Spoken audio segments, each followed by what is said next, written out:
Bonjour Monsieur le ministre. Nous sommes aujourd'hui à 36. Vous pouvez nous dire pourquoi l'objectif de la mission?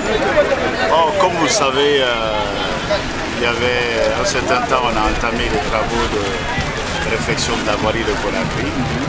Et dans le cadre de ces travaux, il y avait le projet de OAS sur Lansana au kilomètre 36 et qui avait dans son contrat depuis 3 ans maintenant le giratoire de kilomètre 36. Nous avons alors interpellé l'entreprise OAS d'effectuer des travaux d'entretien, de maintenance sur le carrefour. Et c'est ce qui a été fait il y a de cela 6 mois. Et nous sommes venus aujourd'hui pour venir constater avec les premières pluies qui sont tombées comment la chaussée se comporte au niveau de ce grand giratoire du kilomètre 36. Et je dois avouer que nous ne sommes absolument pas du tout satisfaits de ce qui a été fait.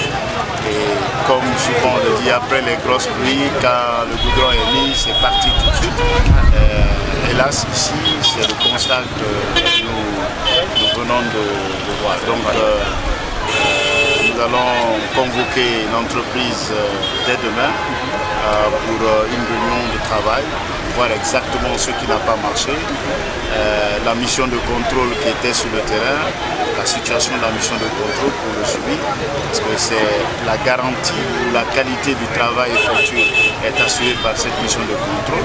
Nous allons les convoquer, donc la mission de contrôle et l'entreprise, pour entendre, pour savoir exactement ce qui n'a pas marché avec le giratoire de carrefour du kilomètre 36.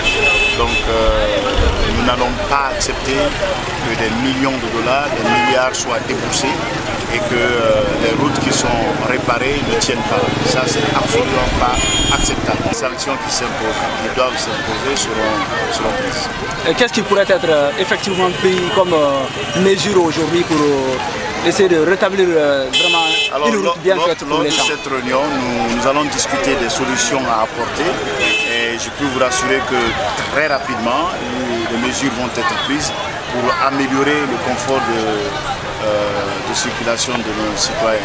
Ce n'est pas du tout acceptable, c'est vraiment navrant pour les populations et les usagers de la route de venir constater au kilomètre 36 la solution qui avait été préconisée à l'entame, qu'elle soit dégradée à ce niveau-là. Donc c'est inacceptable et nous allons tirer au clair pour savoir exactement ce qui s'est passé.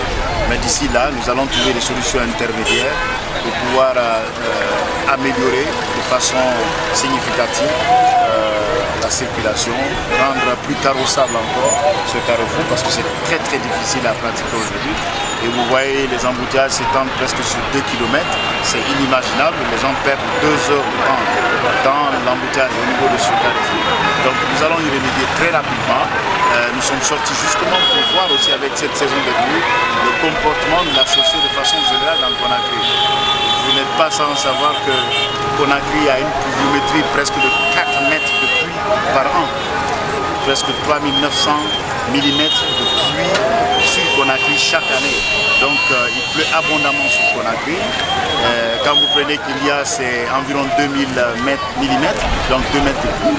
À Conakry, beaucoup de pluie, donc c'est important que la chaussée puisse répondre et les ouvrages d'assainissement qui doivent accompagner la chaussée, que ces ouvrages d'assainissement soient faits convenablement pour pouvoir prendre en compte les pluies et les eaux pluviales. Monsieur le ministre, vous venez de le dire, ce sont des milliards qui sont dépensés pour effectuer ces travaux. Vous le savez, les citoyens vous ont à l'œil. Souvent, quand on parle, on attend après la pluie. Aujourd'hui, vous êtes là pour faire le constat. C'est votre crédibilité qui est en jeu. Parce que pour le citoyen lambda, qui ne connaît pas peut-être l'entreprise ou aujourd'hui le ministère des Travaux publics, est-ce que l'État va débourser encore de l'argent pour ce travail qui est très mal fait? Vous savez, l'avantage avec les travaux routiers, c'est que c'est le service fait qui est payé. Et quand le service fait est payé, la qualité du travail est garantie par la mission de contrôle. Tant que cela n'est pas garanti, vous ne payez pas. Donc il est évident que nous allons demander à l'entreprise de revoir ce qui a été fait ici, pour que l'État n'ait pas encore à débourser de l'argent. Ça c'est certain. Donc vous pouvez en être sûr que nous ne sommes pas dans le gaspillage. Mais ce qui est navrant, c'est que la qualité de confort que nous voulons offrir à nos usagers que cela soit perdu pour un bout de temps. C'est ça qui est un peu difficile parce que nous voulons que les populations de Conakry dorénavant, quand ils sont sur les routes principales, les artères principales, qu'elles puissent se déplacer avec assez d'aisance. Il y a quand même 700 km de route dans Conakry et dans des situations souvent très difficiles dans les quartiers, qui ne sont pas, qui sont plus ou moins desservis avec des routes qui n'ont pas été du tout retouchées depuis une dizaine d'années. Donc il est important que les artères principales, tout au moins, puissent présenter une belle allure. Donc le travail qui a été fait ici ne nous satisfait pas et nous allons, comme je l'ai dit, convoquer et l'entreprise et la mission de contrôle pour tirer au clair la situation et nous allons revenir avec des solutions encore plus améliorées pour pouvoir répondre un tant soit peu à la qualité qui est exigée d'une mission de contrôle et d'une entreprise des entreprises que nous voulons sur la chaussée. Donc, et il faut aussi que l'on soit vigilant et qu'on soit quand même assez raisonnable dans notre critique. Ce giratoire reçoit au minimum 40-50 000 véhicules jour et souvent des poids lourds.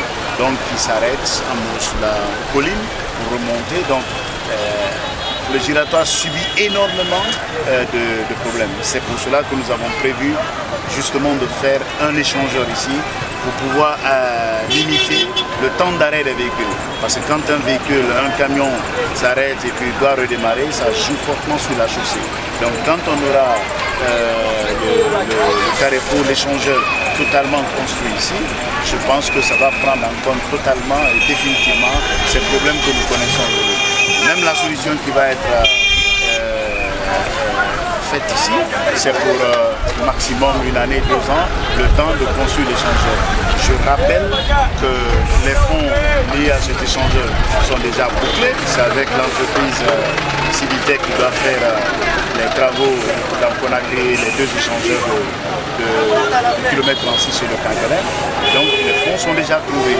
Les études sont en cours pour améliorer la géométrie qui va être implantée ici. Donc il y a une solution à long terme qui va définitivement régler le problème d'embouteillage au niveau du kilomètre 36.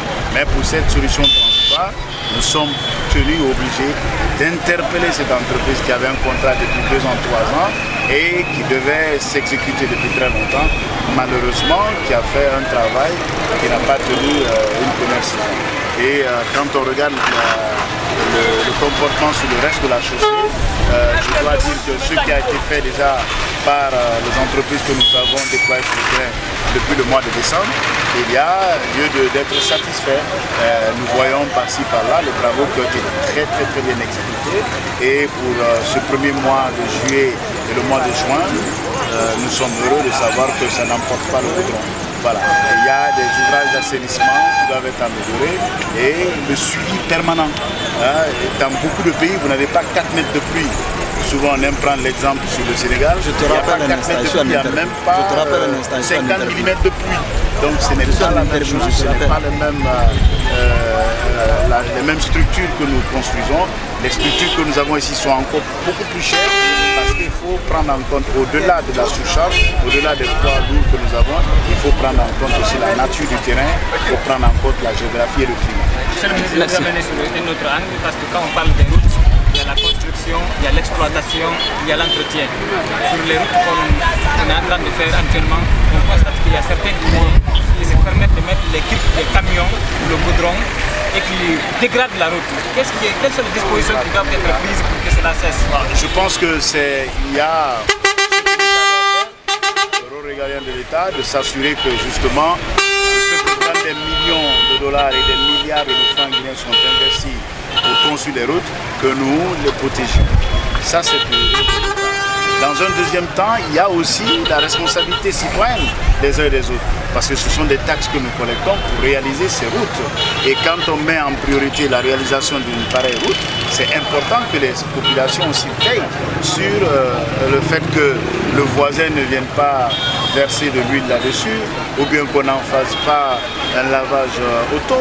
C'est très important. Et souvent des dodanes qui sont construits par-ci par-là. Donc nous sommes en train de lutter contre tout cela.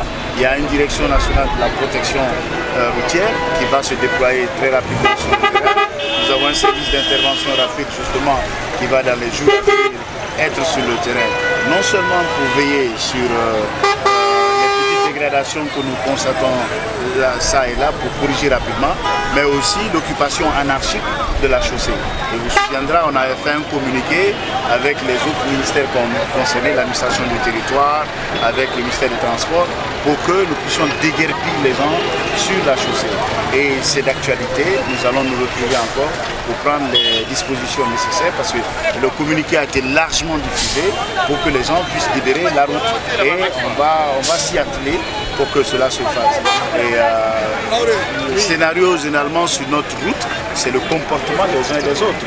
Et quand on est dans la circulation, il est important d'être plus ou moins ordonné, de penser à d'autres personnes, de savoir qu'on n'est pas seul à occuper la route.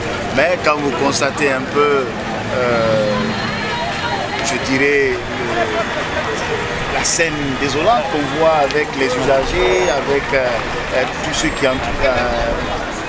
utilisent la route, souvent c'est un peu difficile. Mais nous osons croire qu'avec l'éducation, avec assez de sensibilisation, que les uns et les autres vont retrouver des réflexes beaucoup plus citoyens pour permettre de protéger nos investissements. Merci.